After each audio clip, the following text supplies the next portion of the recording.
တော့ဒီလဲခွေးစကား17တရုတ်ပြည်သူသမ္မတမြန်မာနိုင်ငံတော်ဖြစ်မှန်းသိသိဖြစ်နေပြီ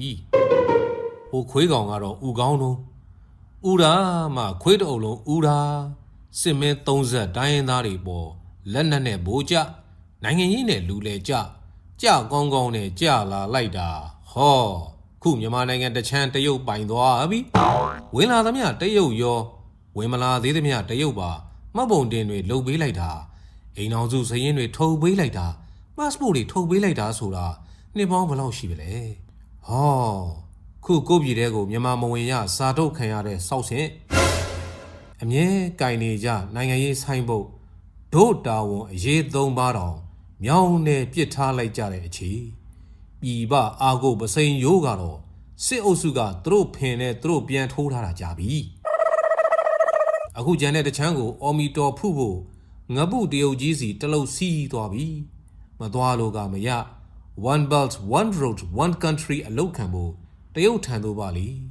ကြားပြန်တဲ့ဖွားဆန့်လာတဲ့အမေရိကန်အရေးကလည်းမအေးဘူးမဟုတ်လားခါမဆန့်နိုင်အောင်ကြိတ်တော့မှာဆိုတော့ပါခဲပါပေါ့ခွေးအုပ်ကတော့သူတို့သားစဉ်မြေဆက်ချီဖုံလုံးရေးချီဝဝလင်းလင်းစားရရေးသေးပန်းစရာလေးဘန်းကြင်နဲ့ဓာတ်တိုင်များရှိရေးပဲစဉ်းစားတတ်တာရွာချီသွားတာမြို့ပြက်သွားတာမြို့နာသွားတာပြေးပြက်သွားတာဘာမှထဲ့မတွက်ဘူးသူတို့ဦးချင်းတို့ဦးမဲဦးချင်းတဲ့အချိန်ဦးမဲဟောင်းချင်းရဟောင်းမဲကြိုက်ချင်တဲ့လူကိုကြိုက်မယ်ခွေးအချင်းချင်းလည်းကြိုက်မယ်တော်သလင်းကြရင်မအီနှမနဲ့ခွေးဆက်ခင်းမယ်ဒါပဲစဉ်းစားတတ်တာတိုင်းရေးပြည်ရေးဝေးရောတရေနာစားခြင်းလို့တရေပြားပေါ်တက်အိတ်တာလေတရေဘိုးနာမလဲတရေတန်ဘိုးမသိဘာကြွေးမရဘာအယိုးကြိုက်ရမဝတရေနဲ့ရရင်ကိုစားရမှာတိုင်းရင်းသားတွေကိုဖိနှိပ်ရင်တိုင်းရင်းသားအရင်းမြစ်တွေဖြတ်စည်းရင်ကြားလာတော့ဘယ်ဘက်မှမတောင့်တင်းတော့ပဲမယုံကြည်တော့ပဲမနေနိုင်တော့ပဲ fail state ဖြစ်သွားတော့အိန္ဒိချင်းနိုင်ငံကြီးကအသာကောက်ဝါလိုက်တော့တာခုတော့ခွေးနေရမရတော့ခွေးကိုနေရမပေးနိုင်တော့ဗမာဒေသကိုပါဖြတ်စည်းလာတော့ဗမာတွေကပါဒီခွေးတွေမရှိမှဖြစ်မှာလို့တန်ဋိဌာန်ချလိုက်ကြပြီဗမာဒေသကိုလည်းပညာရေးစီးပွားရေးကျန်းမာရေးလူကုန်တိတ်ခါတရေနာကိုတတိဒီနဲ့ကြိုက်စားလာတာကြပြီခုမှအလုံးစုံဖြတ်စည်းတာဘယ်သူမှလက်မခံနိုင်တော့တဲ့အချိန်တိုင်းပြည်ကိုတရုတ်လက်ထိုးအပ်ကိုချံလေးကိုတရားခတ်တာသိတာပြီ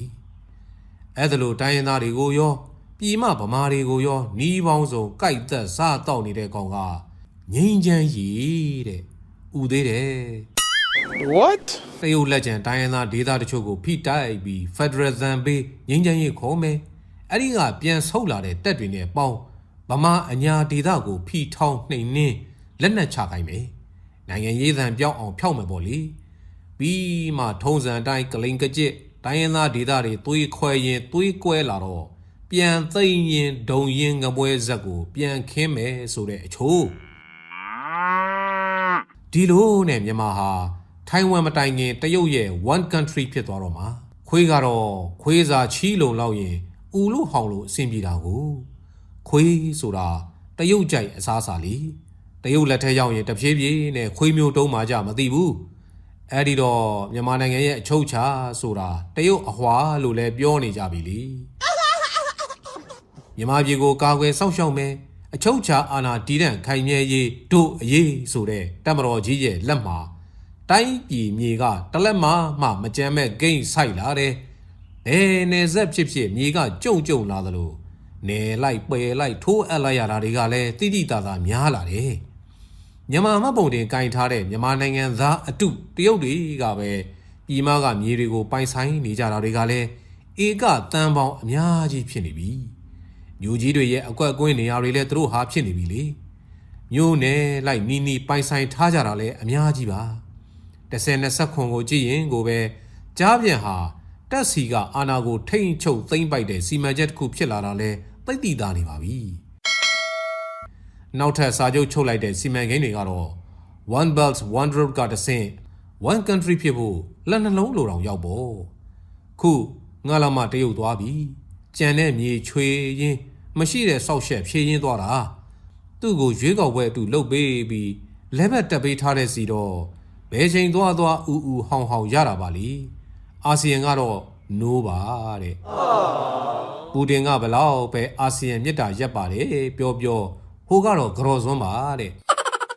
မိစ္ဆာနင်ပွဲခွေးမောင်းပွဲလုပ်ကြတယ်ရုရှားအာဆီယံထိပ်သီးစည်းဝေးမှာချီးခွေးမလာရပါဘူးတဲ့အာဆီယံကခွေးဥတန်းနဲ့အနှောက်ယှက်မခံခွေးချီနဲ့ယွန်းတယ်တဲ့တရုတ်ကသာခွေးသားစားနေကြမှုခွေးနဲ့ခံနိုင်တာတဲ့ငါလာမခမပရက်နဲ့ရက်လှုပ်ဖို့ပြင်ထားသမျှ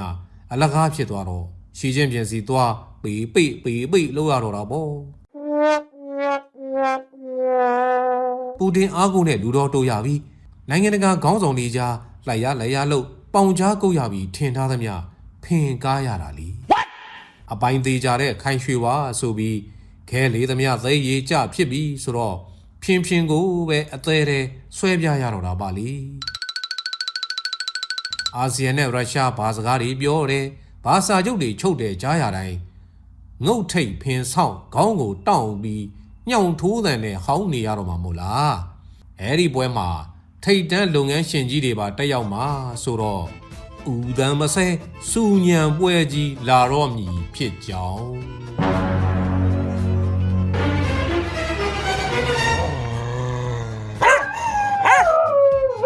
ကဘာတိုင်ဆုံးမောင်စစ်မုံ